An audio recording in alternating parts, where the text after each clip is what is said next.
నమస్తే,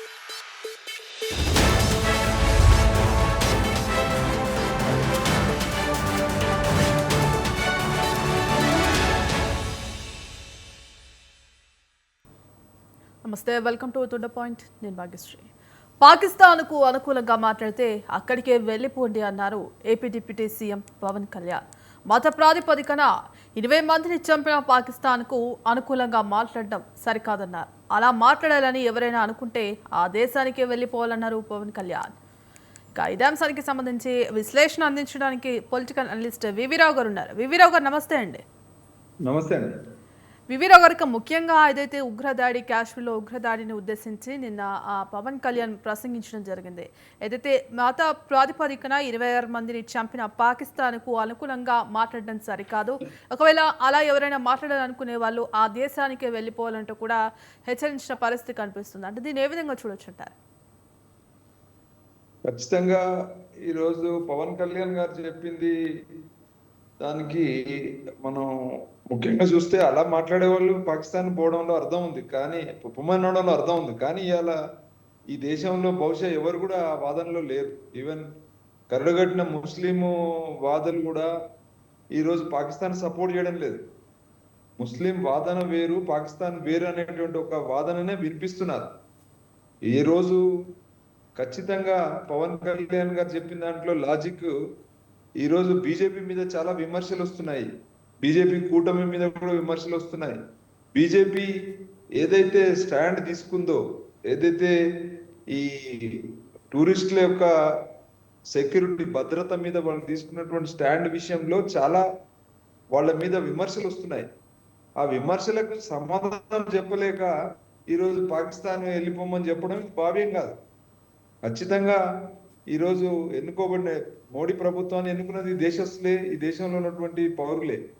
ఖచ్చితంగా ఎన్నుకోబడినటువంటి ప్రభుత్వాన్ని కావచ్చు, కూటమి ప్రభుత్వాన్ని కావచ్చు, నిలదీసేటువంటి హక్కు, అధికారం ఖచ్చితంగా ఇక్కడ ఉన్నటువంటి ప్రతి భారత పౌరునికి ఉంది. అది ప్రజాస్వామ్య హక్కు అది. కాబట్టి ఖచ్చితంగా అడుగుతారు. అడిగినప్పుడు దానికి సమాధానం చెప్పే ప్రయత్నం చేయాలి. అంతేగాని మనం అడిగిన ప్రశ్న వల్ల అది పాకిస్తాన్కు ఫేవర్ అని అడగడమే తప్పని దాన్ని నోరు మూసుకోమనేటువంటి వాదన కరెక్ట్ కాదు. ఒకవేళ ఈరోజు పాకిస్తాన్ దిక్కు సపోర్ట్ చేసే వాళ్ళు ఒకవేళ మాట్లాడినా కూడా వాళ్ళ యొక్క వాదనలో లాజిక్ ఏందో తెలుసుకోవాల్సిన బాధ్యత మన మీద ఉంది. నిజంగా వాళ్ళు పాకిస్తాన్ సపోర్ట్ చేస్తున్నారా, లేకపోతే ఇంకేం మాట్లాడుతా ఉన్నా? నేను ఒకటి చెప్పదలుచుకున్నాను. ఈ దేశంలో రాజకీయ పార్టీల యొక్క పరిస్థితి ఎట్లా మారిపోయిందంటే, ఏది మాట్లాడినా కూడా వాళ్ళకు అనుకూలంగా మాట్లాడితే ఒక రకంగా స్పందిస్తున్నారు.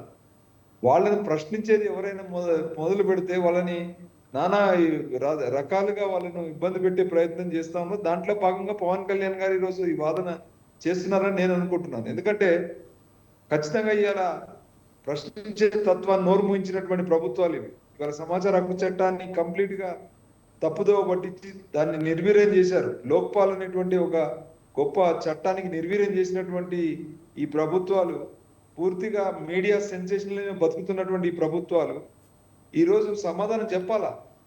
ఒకవేళ కనుక నిన్న పుల్వామా సంఘటనకి నిజంగా పాకిస్తాన్ టెర్రరిస్టులే కారణమైతే, పాకిస్తాన్ ప్రభుత్వమే కారణమైతే మన ప్రభుత్వం ఏం చేస్తుంది అని అడుగుతున్నారు ప్రజలు.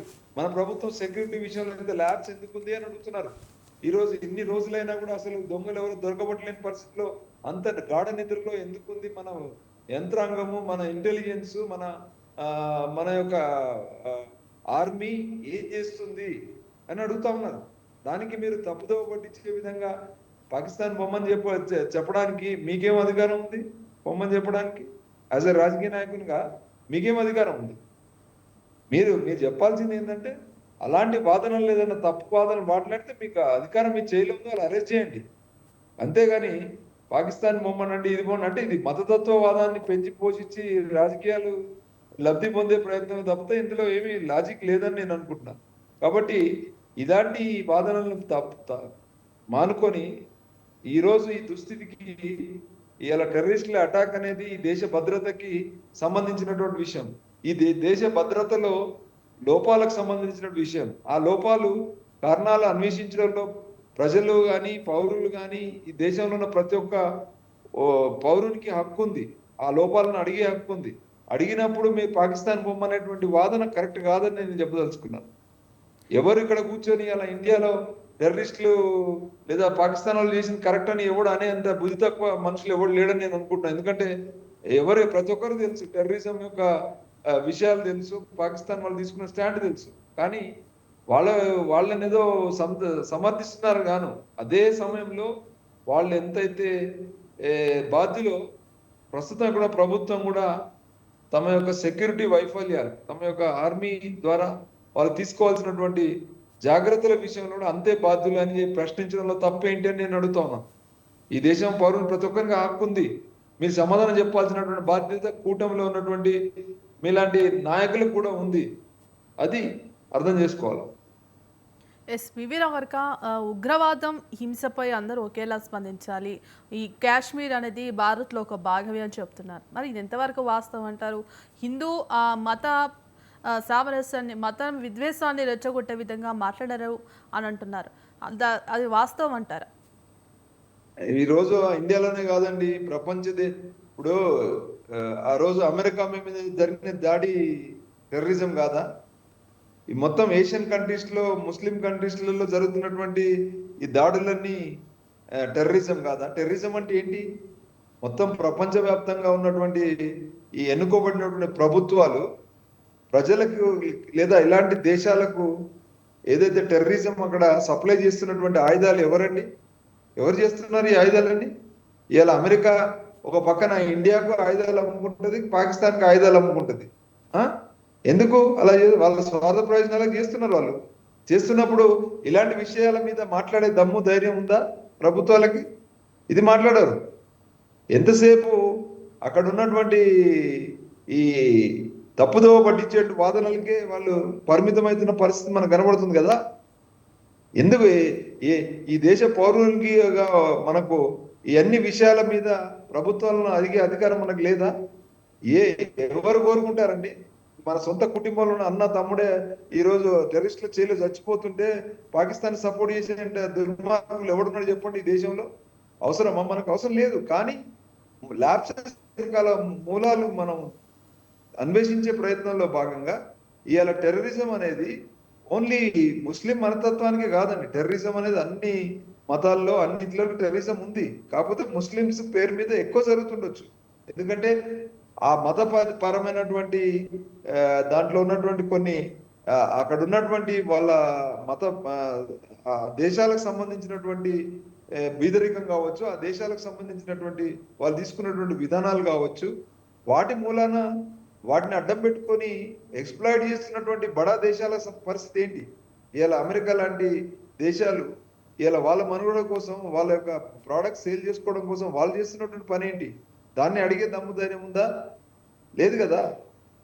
అందుకని మనం ఒక కామన్ మ్యాన్ గా, ఒక ట్యాక్స్ పేయర్ గా మనం ఇవన్నీ బ్యాలెన్స్ గా ఆలోచించుకోవాలి. ఒకప్పుడు మనం చైనా గురించి మాట్లాడాం, రష్యా గురించి మాట్లాడుతూ ఉన్నాం. కానీ నిజంగా యుద్ధాల కన్నా ఎక్కువ ఇలాంటి టెర్రరిజం ద్వారా వచ్చే నష్టమే ఎక్కువ ఉంది కదా. ఇవాళ మనం వేల కోట్ల రూపాయలు ఖర్చు పెడుతున్నాం ఆర్మీ మీద. కానీ ఎప్పుడైనా నిజమైన యుద్ధం అయిందా? కాదు. నిజమైన యుద్ధము కన్నా ఎక్కువ ఇలాంటి ఫేక్ యాక్టివిటీ. సరే, ఈ వాదనలన్నింటినీ కూడా బేరీజ్ చేసుకోవాల్సినటువంటి పరిస్థితి మన మీద ఉంది. కాబట్టి ఇలాంటి వాదనలకు వస్తున్నప్పుడు మూలాలను అన్వేషించాల్సినటువంటి బాధ్యత ఉంది. ఇది ఒక మతానికన్నా మించినటువంటి పరిస్థితి. ఇవాళ చాలా వరకు కొంతమంది టెర్రరిజం పేరు మీద దోసుకుంటున్నారు, ఇంకొంతమంది ఇంకో రూట్లో. కానీ దాన్ని సహకరిస్తున్న వారు ఎవరనేది ముఖ్యం. ఇక్కడ సహకరిస్తున్న వాడు కనపడే ప్రభుత్వాలే కాదు, కనపడే మతాలే కాదు, దాని వెనకాల ఉన్నటువంటి శక్తులు ఎవరు కూడా మనం ఆలోచించాల్సిన బాధ్యత మన అందరి మీద ఉందని మనం అందరం గ్రహించుకోవాలి. సో ఇట్స్ ఓన్లీ ముస్లింలో ఉన్న ప్రతి మతస్థుడు తప్పుడు మనిషేనో, లేకపోతే హిందువులందరూ కరెక్ట్ అనో కాదు. Terrorism is terrorism. టెర్రరిజం ఇవాళ అన్ని రకాలుగా, అంటే ఈ అన్ఫార్చునేట్ గా ఏంటంటే ఎక్కువగా ప్రొజెక్ట్ చేయబడినటువంటి మతము ముస్లిం మతం కావచ్చు. కానీ మిగతా మతాలలో కూడా టెర్రరిజం ఉంది. ఎందుకు లేదు? మన దగ్గర నక్సలిజం ఉంది, మన దగ్గర చాలా ఉన్నాయి. వీటన్నిటి కూడా మన దగ్గర మూలాలు ఏంటంటే అక్కడ ఉన్నటువంటి వెనుకబాటుతనం అనేది మనం గ్రహించుకోవాలి. ఎస్. సో ఆ వెనుకబాటుతనానికి ఒక సంపన్నమైన దేశాలు కానీ, సంపన్నమైన జాతులు కానీ, సంపన్నమైనటువంటి వ్యవస్థలు వాళ్ళని బయటపడేయడానికి ఉన్న ఆప్షన్స్ ఏంటి, దాని వెనకాల ఉన్నటువంటి విషయాలు ఏంటి అనేది ఎప్పుడైనా చర్చించడానికి అధికారంలో ఉన్న ప్రభుత్వాలు కానీ, అధికారంలో ఉన్న దేశాలు కానీ, బడా సంస్థలు కానీ, కార్పొరేట్స్ కానీ ఎందుకు ముందుకు రావండి? ఈ దేశంలో వచ్చి ఎందుకు మాట్లాడవు? సిఎస్ఆర్ కార్పొరేట్ కింద లక్షల కోట్ల రూపాయలు ఖర్చు పెడతా ఉన్నారు. 2% ఆఫ్ ద మనీ ఖర్చు పెడతా ఉన్నారు. ఎప్పుడైనా ఇలాంటి సబ్జెక్ట్ తీసుకొని ఎందుకు ఓపెన్ గా బయటికి రారండి? అది అన్నిటి మూలాలు మనం అన్వేషించుకోవాల్సిన పరిస్థితి ఉంది. ప్రజల్ని ఎప్పటికప్పుడు ఓటు బ్యాంక్ రాజకీయాలలో మభ్యపెట్టి తిప్పి ఇలాంటి మతాన్ని అడ్డం పెట్టుకొని వ్యవహారాలు చేసేటువంటి రాజకీయాలకు స్వస్తి చెప్పాలని నేను కోరుతున్నాను. రైట్. వివిరావు గారి మరో అంశం చూసుకుంటే వైసీపీ జిల్లా అధ్యక్షులతో భేటీ అయ్యారు ఆ పార్టీ అధినేత వైఎస్ జగన్. మరి తాడపల్లి కేంద్ర కార్యాలయంలో జరిగిన ఈ భేటీలో రాష్ట్రంలో నెలకొన్న తాజా రాజకీయ పరిణామాలు, ఇటు పార్టీ తరఫున భవిష్యత్తులో చేపట్టబోయే కార్యక్రమాలపై కూడా చర్చించడం జరిగింది. మరి ఇదంతా చూస్తుంటే ఇప్పుడు మళ్ళీ వైసీపీ పుంజుకునే అవకాశం ఉందంటారా? ఖచ్చితంగా ఈరోజు తెలంగాణలో కేసీఆర్ గారి భారీ బహిరంగ సభ తర్వాత ఒక రాజకీయంగా మారుతున్నటువంటి సమీకరణలను దృష్టిలో పెట్టుకొని అక్కడ వైఎస్ జగన్ కూడా కొంత ప్రయత్నం జరుగుతుండొచ్చు. ఎందుకంటే అది సహజం. ఒక సంవత్సరం తర్వాత పాలన తర్వాత వాళ్ళు ఇచ్చినటువంటి హామీలకు, వాళ్ళు తీసుకున్నటువంటి చర్యలను ప్రశ్నించడానికి అపోజిషన్ లో ఉన్నటువంటి పార్టీలకు పెద్ద అవకాశం ఉంటుంది. కాబట్టి వాళ్ళు ఈరోజు సమీకరణలు తీసుకునే ప్రయత్నం చేస్తారు. వాళ్ళు గతంలో ఓడిపోవచ్చు, అంత మాత్రాన వాళ్ళు నిద్రపోతారని కాదు కదా. గత 5 సంవత్సరాలు వాళ్ళు అధికారంలో ఉన్నటువంటి పార్టీ, వాళ్ళు ఏం తప్పులు చేసినా ఒప్పులు చేసినా ప్రజల్లో వాళ్ళకు ఆదరణంతసేపు వాళ్ళు రాజకీయాలు చేస్తారు. ఖచ్చితంగా వాళ్ళు మళ్ళీ పుంజుకునే ప్రయత్నంలో ఉంటారు. ఆ ప్రయత్నంలో భాగంలో ప్రస్తుతం ఉన్నటువంటి గవర్నమెంట్ లో ఏం లోపాలు ఉన్నాయో ఆ లోపాలను ఎత్తి చూపే ప్రయత్నం చేస్తారు. చేసే భాగంలో అలా చేస్తూ దాని పార్టీని బలోపేతం చేసుకునే విషయంలో భాగంగానే ఈరోజు ఈ మీటింగ్ జరిగిందని మనం అనుకుంటున్నాం. ఖచ్చితంగా ఇవాళ బలమైన అపోజిషన్ లేకపోతే కూడా ప్రజాస్వామ్యంలో అధికారంలో ఉన్న పార్టీలు తమ బాధ్యతను సద్వినియోగం చేసుకోకుండా, సద్వినియోగం కాదు, తప్పనిసరిగా దుర్వినియోగం అవుతుంది. కాబట్టి డెఫినెట్ గా ఒక బలమైనటువంటి ప్రతిపక్షం ఉండాలని ప్రజలు కోరుకుంటారు. ఎందుకంటే ప్రతి స్థాయిలో కూడా రాజకీయ ప్రత్యర్థులు అనేది చాలా అవసరం.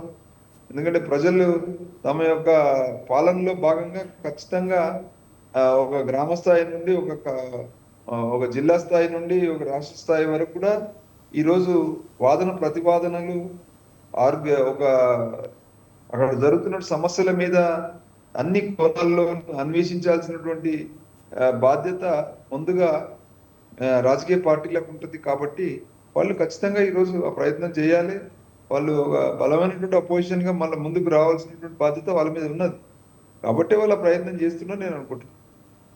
అంటే తాజా రాజకీయ పరిణామాలపై కూడా చర్చించడం జరిగింది. మరి పార్టీని మరింత బలోపేతం చేయడానికి తీసుకోవాల్సిన చర్యలపై కూడా ఇప్పటికే జగన్ కూడా దిశానిర్దేశం చేసిన పరిస్థితి కనిపిస్తోంది. అంటే దీన్ని ఏ విధంగా చూడవచ్చు అంటారు? మళ్ళీ ఒకవేళ అటు ఆంధ్రప్రదేశ్ రాష్ట్రంలో కనుక ఎన్నికలు జరిగితే కనుక మళ్ళీ వైసీపీ గెలిచే అవకాశం ఉందంటారా? ఖచ్చితంగా. ఇప్పుడు సంవత్సరన్నర పాలన తర్వాత ఇక్కడ ఆంధ్రప్రదేశ్ లో వాళ్ళు కూటమి హామీలు ఏదైతే ఇచ్చినటువంటి హామీల మూలాన వాళ్ళు ఇచ్చినటువంటి హామీలు ఇలా పోలవరం కావచ్చు, లేదా క్యాపిటల్ సిటీ కావచ్చు, లేదా ఇతర అంశాల్లో ఏదైతే వాళ్ళకు ఉన్నటువంటి బడ్జెట్ కన్స్ట్రెంట్స్, అంటే వాళ్ళు ఎంతైతే కేంద్రం నుంచి రాబట్టాల్సినటువంటి నిధుల విషయంలో రాబట్టలేనటువంటి ఒక చర్చ జరుగుతుంది.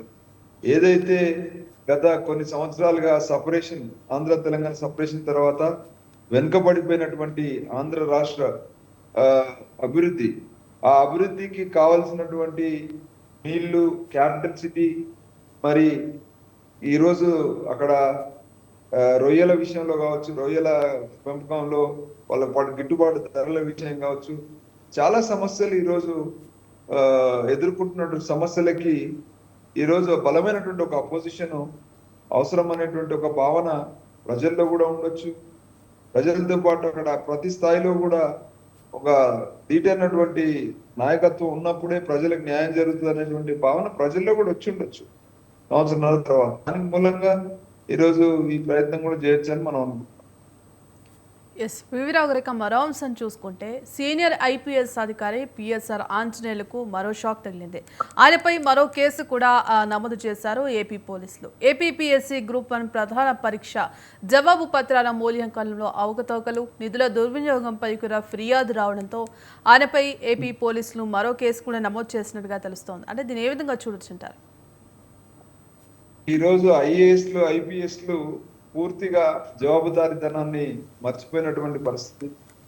ఇవాళ ఐఏఎస్ ఐపీఎస్ అధికారులకు ఉన్నటువంటి అధికారాలను దుర్వినియోగం చేయడం అనేది పరిపాటిగా మారి ఇలా ఆంధ్ర కావచ్చు, తెలంగాణ కావచ్చు, గత కొద్ది కేంద్ర స్థాయిలో కూడా కావచ్చు, చాలా ఐపీఎస్ ఐఏఎస్ల యొక్క వాళ్ళ యొక్క బాధ్యతలు, వాళ్ళు తీసుకున్న నిర్ణయాల యొక్క విశ్లేషణ దేశవ్యాప్తంగా చూస్తే ఈరోజు ప్రధానంగా ఈరోజు ఈ రాజకీయాల్లో జరిగేటువంటి చాలా అవకతవకలకి మూలము వాళ్ళు తీసుకునే నిర్ణయాలుగా మనం భావిస్తాం. ఒకవేళ వాళ్ళ యొక్క ఇన్ఫ్లుయెన్స్, పొలిటికల్ పార్టీల ఇన్ఫ్లుయెన్స్ వాళ్ళ మీద ఉన్నప్పటికీ కూడా ఈరోజు పొలిటికల్ పార్టీని తప్పించుకునే అవకాశం ఉంది, కానీ ఇలా పట్టుబడేది వీళ్ళే అనేటువంటి ఒక కనీస ఇంగిత జ్ఞానం వీళ్ళకి లేకపోవడం, ఆ మత్తులో వాళ్ళకు ఏదో ప్రమోషన్సే కావచ్చు, లేదా ముడుపులే కావచ్చు, లేదా ఇంకే ఇతరతరమైనటువంటి అక్రమమైనటువంటి మార్గంలో లబ్ధి పొందే ప్రయత్నంలోనే జరుగుతుంది అనేటువంటి ఈ భావన మనకు కనబడతాం.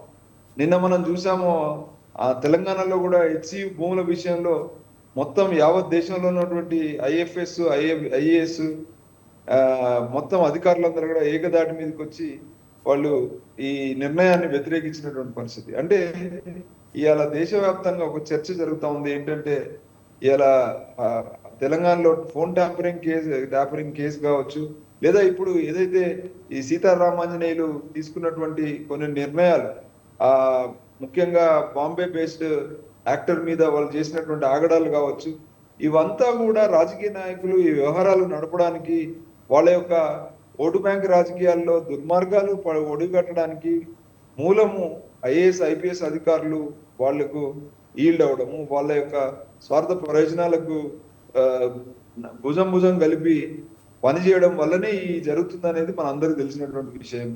అయినా వాళ్ళు హద్దులు దాటి ఇవాళ వాళ్ళు తీసుకునే నిర్ణయాలకు భారీ స్థాయిలో వాళ్ళు బాధ్యత మూల్యం చెల్లించాల్సి వస్తుంది అనేటువంటి ఒక ఇంగిత జ్ఞానం కూడా వాళ్ళు మర్చిపోయి ఇలా పనిచేస్తున్నటువంటి పరిస్థితి. వాళ్ళ చేతిలో అధికారం ఉంది కదా, హైయెస్ట్ ఈరోజు పవర్స్ పోలీసు యంత్రాంగంలో ఉన్నాయి, లా అండ్ ఆర్డర్ పవర్స్, దాన్ని దుర్వినియోగం చేయడం అనేది ఇది చాలా దుర్మార్గం.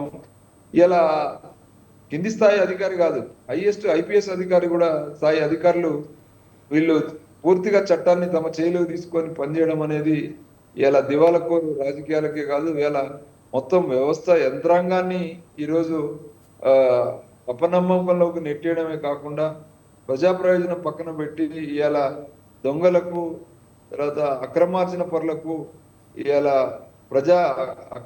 ప్రజా వ్యతిరేక పనులకు, ప్రజాస్వామిక హక్కులకు వ్యతిరేకంగా పనిచేయడం అనేది ఇవాళ ఇది ఒక గొడ్డలి పెట్టు లాంటి పరిస్థితులు ఇవాళ ఐపీఎస్ అధికారులలో ఉండడం అనేది ఇది మంచిది కాదు దేశానికి కానీ వ్యవస్థకు కానీ. ఎందుకంటే పోలీస్ మీద చాలా అతి ఎక్కువ బాధ్యత ఉంది.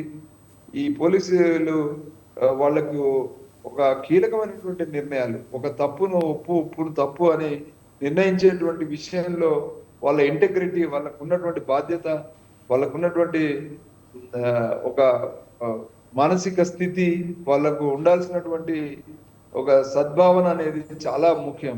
అది పక్కన పెట్టి వాళ్ళు ఒక అంటే ఇవాళ ఏదో రాజకీయ నాయకులకు ఈల్డ్ అయిపోయి ఈ రాజకీయ పార్టీల నాయకుల్లాగా ప్రవర్తించడం అనేది ఇది చాలా దేశానికి ఇది మంచిది కాదు. అంటే ఇప్పటికే మనం చూస్తా ఉన్నాం చాలా మంది ఐఏఎస్లు ఐపీఎస్లు కూడా ఇలా జైళ్ళకి వెళ్ళి వాళ్ళు శిక్షలు అనుభవిస్తున్నారు, రిమాండ్కి వెళ్తున్నారు. ఈ చట్టాల్లో ఉన్న లోపాలను పక్కన పెట్టుకొని వాళ్ళు ఏదో చేద్దాం అనుకుంటున్నారు, కానీ కానీ రోజు రోజుకు వాళ్ళ యొక్క విలువలు పడిపోతున్నాయనేటువంటి ఆలోచన లేకపోవడం ఇది చాలా దురదృష్టకరం. దీని మీద ఐఏఎస్లు ఐపీఎస్లు వాళ్ళ యొక్క సంఘాలు వాళ్ళ ఆఫీసర్స్ అందరూ దేశవ్యాప్తంగా కూర్చొని కొంత చర్చ చేసుకొని ఇలాంటి అధికారులను ఏ రకంగా వాళ్ళని వ్యతిరేకించాలి, ఏ రకంగా ఇలాంటి మళ్ళీ సంఘటనలు జరగకుండా ఉండడానికి కావాల్సినటువంటి అంశాల మీద ఒక చర్చ జరగాలి ఈ దేశంలో. జరిగినప్పుడు మాత్రమే ఇలాంటి పరిస్థితి నుండి బయటపడతామని చెప్తూ ఈ సీతారామాంజనేయులు అనే అతని వ్యక్తి గత ప్రభుత్వంలో చేసినటువంటి కొన్ని తప్పిదాలకు ఈరోజు ఆయన శిక్ష అనుభవించాల్సిన పరిస్థితి వచ్చింది. అది తప్పదు ఇంకా. కాకపోతే దాన్ని అడ్డం పెట్టుకొని ఇంకా రాజకీయ పార్టీలు ఇంకా రెచ్చిపోవడం అనేది తప్పు. రాజకీయ పార్టీలు కూడా ఇలాంటి దాన్ని రాజకీయం చేయకుండా పారదర్శకంగా ఓపెన్ గా దాన్ని మాట్లాడి దానికి సంబంధించినటువంటి చట్టపరమైనటువంటి విషయాలలో సహకరించి ఇంకా ముందు ఇది రిపీట్ కాకుండా ఉండే ప్రయత్నంలోనే రాజకీయాలు నడుపుకోవాలని చెప్తూ, ఇది రాజకీయ పార్టీలు వాళ్ళ రోడ్ బ్యాంక్ రాజకీయాల కోసం అన్ని వర్గాల్లో అన్ని ఆఫీసర్స్ వాడుకున్న వాళ్ళు టీవీలలో ఇష్టం వచ్చినట్టు మాట్లాడడం, ప్రజలను తప్పుదో కొట్టించడం కూడా కరెక్ట్ కాదు. అందరూ ప్రజా ప్రయోజన దృష్ట్యా ఇలాంటి మోసగారులందరూ వ్యతిరేకించాలి. పార్టీలు కూడా ఈరోజు ఆదినాయకత్వం, పార్టీలో ఉన్న ఆదినాయకత్వం ఇలాంటి దుర్మార్గాలకు బాధ్యత తీసుకొని రేపు రానున్న రోజులలో రిపీట్ కాకుండా చూసుకోవాలనేది మన అభిప్రాయం. రైట్, థ్యాంక్ యూ అండి వివి రావు గారు. ఇక ఇది వాళ్ళ to the point. Keep watching స్వతంత్ర.